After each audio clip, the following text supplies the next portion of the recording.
Assalamualaikum warahmatullahi wabarakatuh. Kembali lagi bersama saya Ceni Hidayati dengan program studi Administrasi Pendidikan Fakultas Ilmu Pendidikan Universitas Negeri Padang dengan mata kuliah Komunikasi Organisasi. Nah, pada video kali ini saya akan menyampaikan materi mengenai konsep dasar, fungsi, dan jenis komunikasi organisasi. Nah, organisasi adalah sekelompok orang atau sekelompok masyarakat yang saling bekerja sama untuk mencapai suatu tujuan. Satu tujuan bersama, meskipun setiap kita memiliki tujuan-tujuan yang berbeda. Dalam berorganisasi ini, ada kesepakatan, ada saling ketergantungan, saling membutuhkan satu sama yang lain. Nah, fungsi dari komunikasi dalam organisasi. Yang pertama yaitu fungsi informatif. Sebenarnya fungsi komunikasi dalam organisasi itu ada 4, yaitu yang pertama ada fungsi informatif, yang kedua ada fungsi regulatif, yang ketiga ada fungsi integratif, dan yang keempat ada fungsi persuasif. Nah, kita akan bahas satu per satu dari 4 fungsi ini. Yang pertama yaitu fungsi informatif. Fungsi informatif itu suatu fungsi yang menjadi proses penyampaian informasi kepada semua anggota sehingga anggota dapat mengerjakan pekerjaannya secara pasti. Karena informasi yang diberikan tidak multimakna.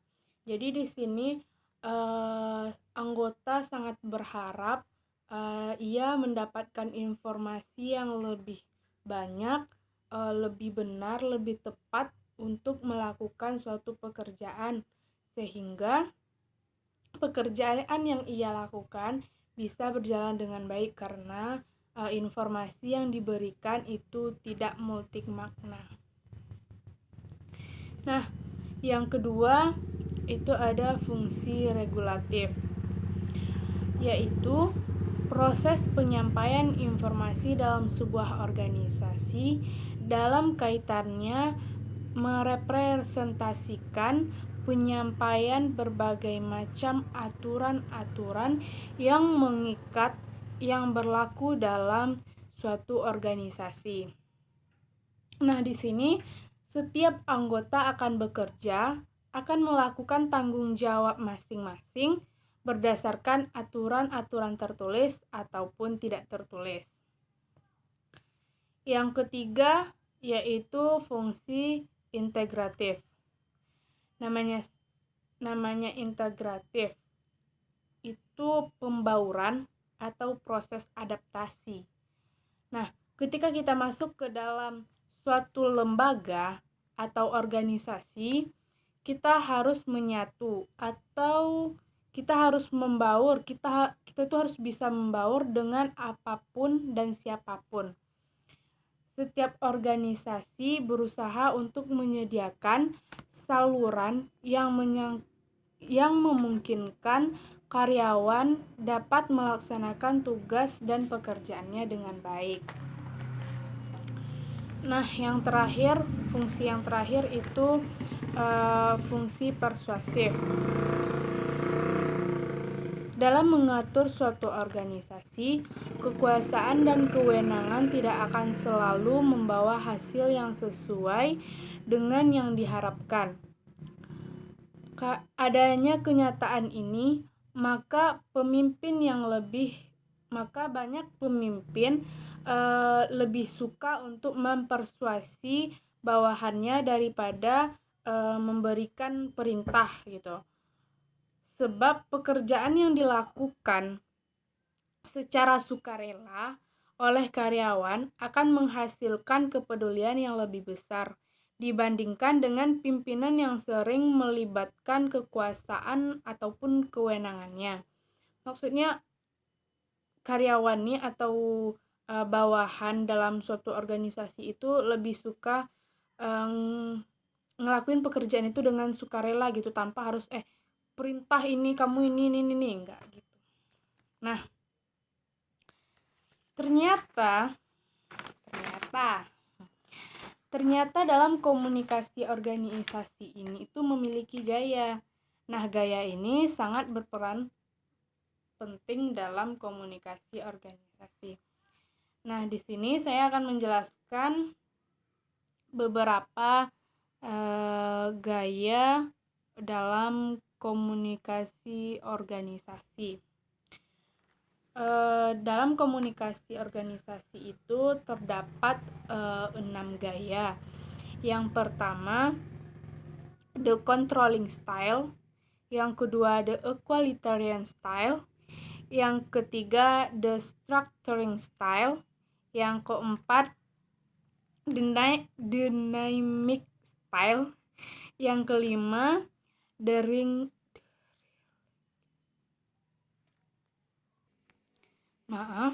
yang kelima yaitu the relinquishing style, dan yang keenam the withdrawal style. Nah, kita akan bahas satu persatu tentang gaya komunikasi dalam organisasi ini. Yang pertama tadi the controlling style. Namanya juga kontrol kan? Pasti itu mengendalikan atau pengendalian. Nah, pengendalian yang ditandai satu kehendak untuk membatasi ruang lingkup, membatasi energi, bahkan memaksa dan mengatur perilaku, pikiran, dan tanggapan orang lain. Pihak-pihak yang memakai controlling style of communication ini lebih memusatkan perhatiannya kepada pengiriman pesan dibanding upaya mereka untuk berbagi pesan. Nah, yang kedua, the equalitarian style. Nyebutnya aja susah ya guys.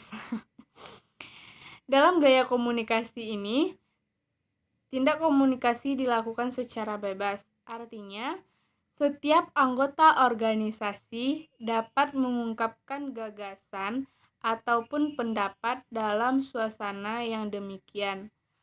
Kemungkinan setiap anggota organisasi mencapai kesepakatan dan pengertian bersama. Orang-orang yang menggunakan gaya komunikasi ini yang bermakna kesamaan ini adalah orang-orang yang memiliki sikap kepeduliannya yang tinggi serta kemampuan membina hubungan baik dengan orang lain, baik dalam konteks pribadi maupun dalam lingkup hubungan kerja. Nah, yang ketiga, the structuring style. Di sini memanfaatkan pesan-pesan verbal secara tertulis maupun lisan guna memantapkan perintah yang harus dilaksanakan, penjadwalan tugas dan pekerjaan serta struktur organisasi.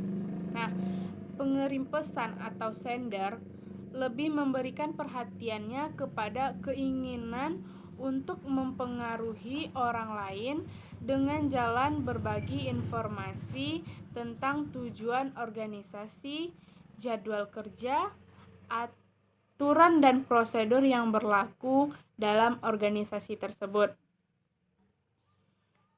Nah, yang keempat, the dynamic style. Gaya komunikasi yang dinamis ini memiliki kecenderungan agresif. Kenapa disebut agresif?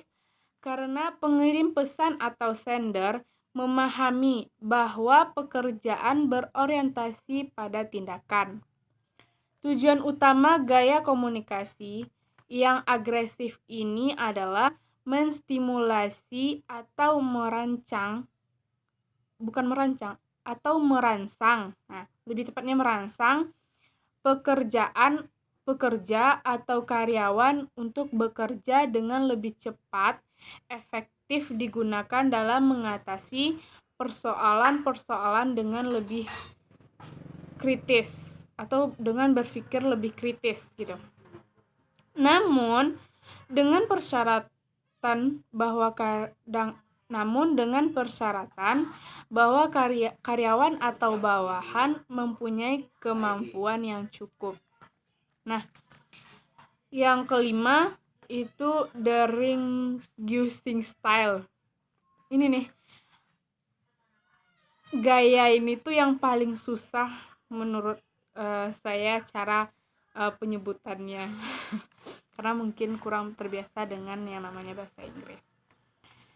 Yang kelima itu the relinquishing style. Kesediaan untuk menerima saran, pendapat ataupun gagasan orang lain daripada keinginan untuk memberikan perintah, meskipun dia mempunyai hak untuk memberi perintah. Nah, di gaya yang kelima ini, walaupun dia itu cara pembacaannya sulit, tapi menurut saya di gaya yang nomor 5 inilah yang paling the best, karena di sini tuh atasan, ya boleh disebut atasan, itu sifatnya itu lebih welcome gitu. Ayo sini, mari kita berdiskusi bersama, atau kita tuh bisa menerima saran, pendapat, atau gagasan dari bawahan, dari teman-teman lain. Jadi di gaya yang kelima ini mereka itu kayak lebih welcome gitu, menerima apapun dibanding memerintah, oh kamu harus gini, oh kamu harus gini, enggak gitu. Jadi menurut saya juga dalam gaya komunikasi organisasi yang nomor inilah yang paling the best. Nah, selanjutnya itu gaya yang keenam, yaitu the withdrawal style. Nah, akibat yang muncul jika gaya ini digunakan adalah melemahnya tindak komunikasi. Artinya, tidak ada keinginan dari orang-orang yang memakai gaya ini untuk berkomunikasi dengan orang lain, karena ada beberapa persoalan ataupun kesulitan antara pribadi yang dihadapi oleh orang-orang tersebut. Jadi kayaknya kalau kita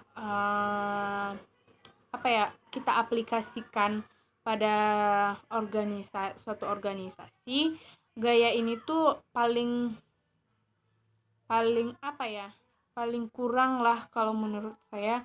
Soalnya pada gaya ini itu akan mengakibatkan kita satu sama lain atau kita dengan yang lainnya itu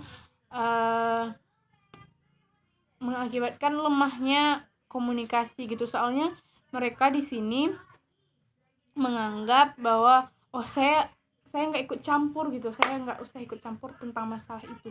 Jadi kan kalau semua orangnya kayak gitu, komunikasi dalam organisasi itu akan melemah karena semua anggota atau semua orang tuh pada menghindar, jadi tidak ada komunikasi dalam organisasi kalau seperti ini. Oke. Nah, mungkin itu yang dapat saya sampaikan karena saya tidak terlalu tahu banyak mengenai